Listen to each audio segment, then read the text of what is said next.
ജോസേട്ടന്റെ കല്യാണം ഉറപ്പിച്ചോ? ആ ഉറപ്പിച്ചു. എന്റെ ഈശോയെ. എന്താടാ കാര്യം പറ. ജോസ്മാൻ എവിടെ? ജോസേട്ടൻ ഈ സൈക്കിളും എന്റെ തന്നിട്ട് ഞാൻ നോക്കി നിൽക്കാൻ ബസ് കയറി ഒളിച്ചോടി പോയി.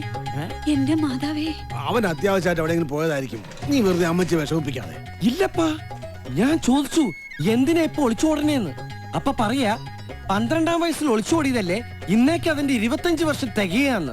ഞാൻ അതിന്റെ സിൽവർ ജൂബിലി ആഘോഷിച്ചിട്ട് വരാന്ന് പറഞ്ഞ് കിട്ടിയ ബസ് കയറി ഒറ്റോടിച്ചോട്ടം. എനിക്ക് പിടിക്കാൻ പറ്റില്ല.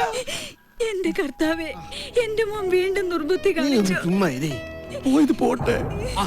ജോസ് അല്ലേ വരുന്നത്? കുരുത്തം കേട്ടവനെ, മനുഷ്യനെ ഓരോന്ന് പറഞ്ഞ് പേടിപ്പിച്ചാലുണ്ടല്ലോ ഒറ്റ അടി വെച്ചേരും കേട്ടോ.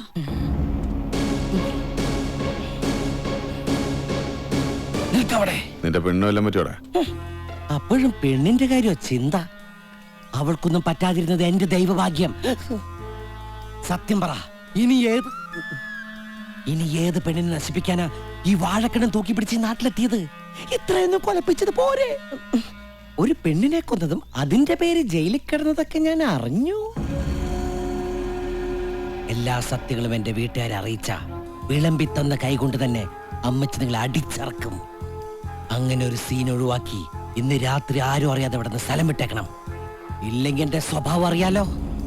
നിങ്ങൾ പോകുന്നവരെ കരഞ്ഞ് ഞാൻ കാല് പിടിക്കേണ്ടി വരും. എന്നെ കൊണ്ട് ചെയ്യിക്കരുത് പ്ലീസ്. എന്നാടാ അവിടെ നിന്ന് കിന്നാരം പറയുന്നേ? ഒന്നുമില്ലപ്പാ, ഒരിക്കലും നമ്മളെ വിട്ട് പോകരുതെന്ന് ഞാൻ ജോസേട്ടനെ കൂടെ സത്യം ചെയ്യിക്കായിരുന്നു. ഇനി ജോസേട്ടൻ പോവുകയില്ല.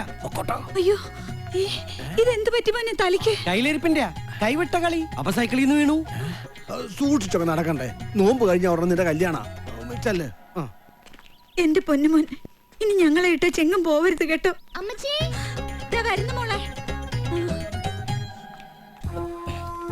അമ്മച്ചി അങ്ങനെയൊക്കെ പറയും. ഇന്ന് രാത്രി എന്നെ സ്ഥലം വിട്ടോണം, അല്ലെങ്കിൽ അറിയാലോ.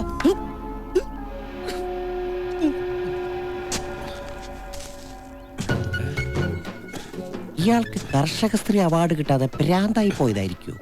വാഴ നട്ടും കപ്പ നട്ടും ഇനി ഇവിടെ പിടിച്ചു നിൽക്കാന്ന് വിചാരിക്കണ്ട. എട്ടും പൊട്ടും തിരിയാത്ത 2 പെൺകുട്ടികളുള്ള വീടാ. ഒരു പാവം പെണ്ണിനെ നശിപ്പിച്ചു കൊന്ന നിങ്ങള് എന്റെ പെങ്ങന്മാരെയും ഉപദ്രവിക്കില്ലെന്ന് എന്താ ഉറപ്പ്? എന്താണ് അവിടെ ഒരു ശബ്ദം കേട്ടത്? ഒരു ഓല മടല് വീണതാ. അതിന് ഈ പറമ്പിൽ തെങ്ങില്ലല്ലോ.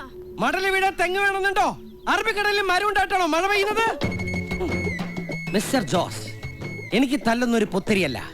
ഓർമ്മച്ച കാലം തൊട്ട് നല്ല അന്തസ്സായിട്ട് തല്ലുള്ളവനെ ഞാൻ. അതുകൊണ്ട് ആർക്കും തല്ലി തോൽപ്പിക്കാനാവില്ല. ഞാൻ വീണ്ടും പറയുന്നു, ഈ രാത്രി എന്നെ വീട് വിട്ടു പോണം.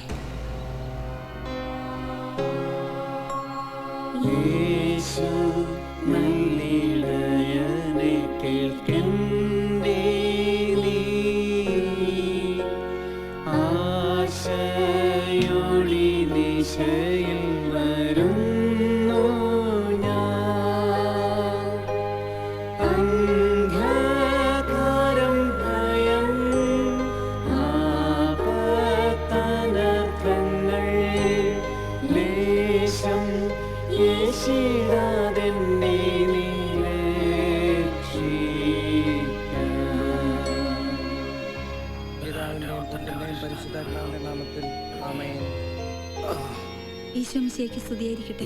എപ്പോഴും സ്തുതിയായിരിക്കട്ടെ. ഈശോമിശിഹായ്ക്ക് സ്തുതിയായിരിക്കട്ടെ. സ്തുതിയായിരിക്കട്ടെ. ചേട്ടന് സ്തുതി കൊടുക്കുക. ഈശോമിശിഹായ്ക്ക് സ്തുതിയായിരിക്കട്ടെ. അയ്യോ, എന്റെ നടുവെട്ടി, എന്റെ മക്കളെ. അയ്യോ, വലിയേട്ടന് സ്തുതി കൊടുത്തില്ല. അതിലും വല്ലാത്ത സ്ഥിതിയില്ല ഞാൻ. മക്കള് മുറി കൂട്ടി കിടന്നോ. ചേട്ടൻ ഇനി ഉറക്കമൊന്നും ഉണ്ടാവില്ല. ഇത് ലാസ്റ്റ് സപ്പറ. നാളത്തെ സൂപ്പർ ഫാസ്റ്റിൽ പൊക്കോളണം. മനസ്സിലായോ? ആ, എന്താ? നാളത്തെ സൂപ്പർ ബ്രേക്ക്ഫാസ്റ്റ് ആണ്. എന്നാൽ ഈശോയെ ഒട്ടത്തിന് സ്ഥലം കൊടുത്ത പോലെ ആയല്ലോ.